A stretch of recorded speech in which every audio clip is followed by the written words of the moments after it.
But when we eat the glyphosate, either in the plant or because of the contaminated groundwater, we also end up chelating some of the nutrients in our bodies, making it less available for our health and protection. And there's a lot of diseases that are associated with mineral deficiencies. Now, the Roundup itself is also toxic to humans and mammals. In fact, it interferes with endocrine development. It can cause, in certain rat studies, lower sperm counts, abnormal or dead sperm, lower testosterone level. So when we see the genetically modified Roundup Ready soy being fed to animals and causing reproductive problems, we don't know if it's the GMO component or the high residues of Roundup. In addition, the glyphosate in Roundup doesn't just dissipate. In fact, 2 courts, one in the United States and one in France, told Monsanto they had to stop saying that their Roundup was biodegradable. It actually accumulates in the soil and can last up to 3 years or longer. So the more we spray with Roundup, it has an accumulating effect so that anything that's planted in that same field after Roundup can also uptake the Roundup. And it can be reactivated when you put in fertilizers. They've even found glyphosate in the manure of chickens. So now if you spread chicken manure on a field to create increased nutrients, the glyphosate might tie up the nutrients, making it harder to nourish the plants. And we are flooding our country with this glyphosate. In fact, the weeds are developing resistance, so people are pouring on more glyphosate, which is the active ingredient in Roundup. One of the interesting aspects of genetic engineering is anytime a scientist discovers a problem, they're attacked. It doesn't matter how much credibility they have, what level of publication they put it in, they're attacked. Sometimes they lose their funding, sometimes they're fired or lose tenure. I'll give you an example. The UK government wanted to prove to a skeptical public that GMOs were safe. So they put out a grant proposal trying to find someone who can design testing to show that GMOs were safe. 28 different scientists applied. They gave it to Dr. Arpad Pusztai, the world's leading researcher in his field. He worked at one of the top nutritional research institutes in the country, or in the world, and was leading about 20 or 30 people on this grant. He fed genetically modified potatoes to rats as part of the protocol. The potatoes were engineered to produce an insecticide. Now, he knew this insecticide was harmless to rats. He had fed huge amounts of the insecticide to rats in previous experiments. In fact, for this experiment, one group of rats was fed the GM potato that produced its insecticide. One group of rats were fed natural potatoes, and a third group, natural potatoes plus the insecticide spiked directly into the diet. Only those that ate the GM potatoes got sick. So what was the cause? It was not the insecticide.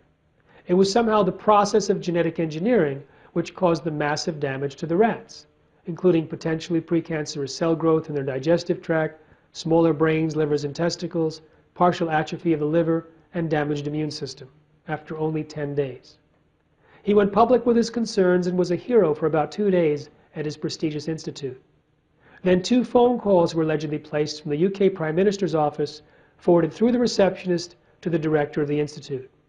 The next day, Dr. Pusztai was fired from his job after 35 years and silenced with threats of a lawsuit. His team was disbanded. They never implemented his protocols, and his institute, plus the UK government, launched a campaign to destroy his reputation in order to protect the reputation of biotechnology. After 7 months, by an order of Parliament, his gag order was lifted, he got his data back, and it's now published. And it remains the most in-depth animal feeding study yet published on GMOs, implicating the process itself as causing harm. In Moscow, when the scientists discovered that Roundup Ready soy fed to female rats caused more than half of their babies to die within 3 weeks, she was told by her boss, who was being pressured by his boss, no more studies on GMOs. In fact, the documents were burnt on her desk, samples were stolen.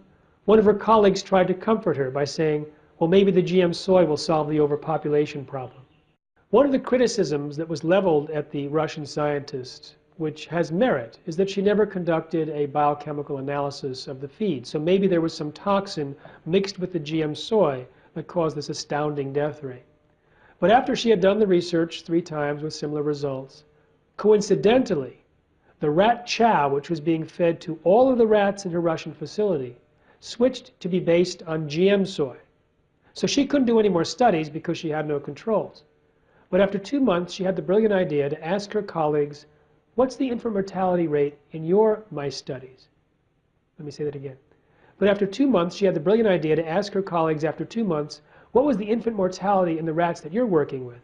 It had skyrocketed to over 55%, suggesting that it wasn't a particular toxin in her batch, but it's a more generic aspect of genetically modified soy. When Dr. Carrasco in Argentina linked Roundup to birth defects, both in amphibians and possibly in humans, he was immediately attacked, and 4 people showed up at his place of business and tried to interrogate him in a very aggressive manner. Time and time again, when scientists discover adverse findings about GMOs, they're attacked viciously in the press, through their colleagues. It happens so often that many scientists just give up and they refuse to do any more research about GMOs. One of the myths of biotechnology is that GMOs are going to feed the world. Actually, they work against feeding a hungry world. If something is to feed the world, well, first of all, it has to increase yields, it has to be reliable, and yield increase actually has to be a way of solving the hunger problem. It also has to be healthy and better than competing technologies. GMOs fail on every count. First of all, the average GM crop reduces yield. It does not increase yield.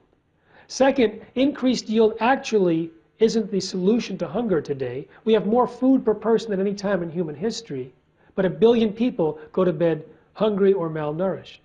It's a question of distribution and economic access. Also, GMOs are not reliable. Take the case of BT cotton in India. Monsanto has convinced millions of farmers to plant BT cotton, and unfortunately it doesn't always perform.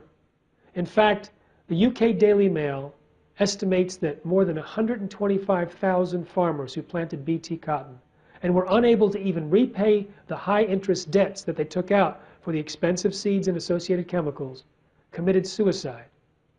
Now this is a catastrophe. Some people put the number closer to 200,000. So this is an example of what's happening in a developing country, and they're trying to convince us that GMOs are going to help the developing world. GMOs are also not better than competing technologies if you're trying to increase yields. In fact, studies on millions and millions of farmers show that sustainable techniques can increase yields by an average of 79%. Some studies show that organic agriculture can increase yields by 100%, even 300% in developing countries. If you look at the Rodale Institute, they did a side-by-side study with organic soy and corn versus non-organic. And they found that they actually have comparable yields, but the organic is better during times of adverse weather and also has less inputs. In January 1999 Biotechnology Conference in San Francisco, Arthur Anderson, a company that had consulted with Monsanto, they were also Enron's consultant, revealed how they had worked with their executives to create their plan. They asked Monsanto executives to describe their ideal future in 15 to 20 years. And the Monsanto executives described a world in which 100% of all the commercial seeds were genetically engineered and patented. And Anderson worked backwards from that goal to create the strategy and tactics to achieve it. At the same conference, another biotechnology company was projecting that within 5 years, by 2004, they would have a 95% replacement of all natural seeds. So the biotechnology industry is planning to replace nature. Fortunately, consumer concern has stopped that moving train. About 3 weeks after this conference, the gag order on Dr. Pustai was lifted. Within 1 week, 159 column feet of articles were written in Europe. Within a month, 750 articles were written. One editor said it divided society into 2 warring blocks. Within 10 weeks, the tipping point of consumer rejection had been achieved. Within a single week, in the end of April 1999, virtually every major food company committed to stop using GM ingredients for their European brands, but not in the US, because it wasn't reported in the US. According to Project Censored, the Arpad Pusztai story was one of the 10 most underreported events of the year. In the United States, if you have asked the average American, have you ever eaten a genetically modified food in your life? 60% say no, 15% say I don't know. So 3/4 of Americans do not realize that they're eating GMOs in nearly every meal. The fact that GMOs flourish on the basis of consumer ignorance leaves the biotechnology industry extremely vulnerable. If some event or campaign were to increase the visibility of GMOs, especially the health dangers, we could see a tipping point in the United States like we've seen in Europe. In fact, bovine growth hormone, the genetically engineered drug that's injected into cows to increase milk supply, that's being ushered out because of consumer concern. You see, when you inject cows with bovine growth hormone, it changes the milk. There's more pus, more antibiotics used, more bovine growth hormone, and of greatest concern, more IGF-1, insulin-like growth factor 1, a very powerful hormone which is linked to cancer. Now, milk contains IGF-1 anyway, and milk drinkers have higher levels of IGF-1, and those with high levels of IGF-1 are more likely to have breast cancer, prostate cancer, colon and lung cancer. And it's in much higher levels in milk from cows treated with bovine growth hormone. I'll let you connect the dots. But as we explain this to consumers, their concern about drug milk has caused the manufacturers and dairies to kick it out.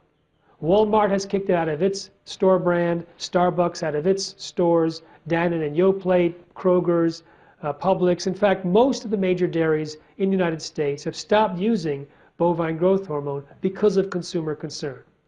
So our campaign for healthier eating in America is now designed to create a tipping point against all GMOs in the food supply. In fact, it's already happening. The fastest growing store brand claim in 2009 was GMO-free. And Supermarket News, a big trade journal for the food industry, predicted that 2010 would see an unprecedented upsurge of consumer awareness and concern about GMOs.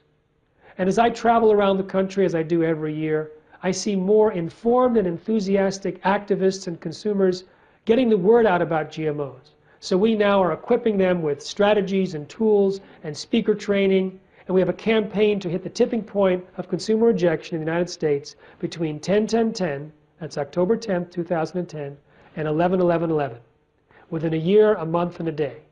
So I invite you to come to our website at healthiereating.org to get involved, to sign up for a Healthier Eating Pledge, to get the tools to invite others to do the same, so that together we can create a tipping point.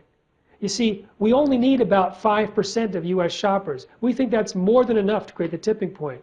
And 15 million people, 5.6 million households, that's easy. Why is the number so low? Because GMOs give no consumer benefits. There's no reason why a company would say, well, I need to keep my GMOs because there's a better mouthfeel or sweetness or shelf life. If a small percentage of people were to reject GMOs, it would become a pure marketing liability. The companies don't even have to switch recipes in order to get rid of GMOs. They can just use the non-GM corn and soy, as many companies have done already, like Whole Foods for its store brands, like many companies in the natural food industry. There's also a new third-party verified seal called Non-GMO Project Verified, which is being put on products that show that the non-GMO claim has been third-party verified. So the entire natural food industry is getting on board, mothers are getting on board, doctors and medical organizations are prescribing non-GMO diets, many spiritual and religious groups are saying that GMO really means God move over, and they're against it. We have enough people to eliminate GMOs, we just have to get the word out to those who are already receptive. If we need only 15 million Americans, consider that 28 million Americans already buy organic food on a regular basis, 87 million people are strongly against GMOs, and 159 million people, 53% of Americans, the majority, say they would avoid GMOs if they were labeled. So we have a non-GMO shopping guide to help people make healthier non-GMO choices. So go to non-GMOshoppingguide.com to see for yourself which products are non-GMO and how to avoid them.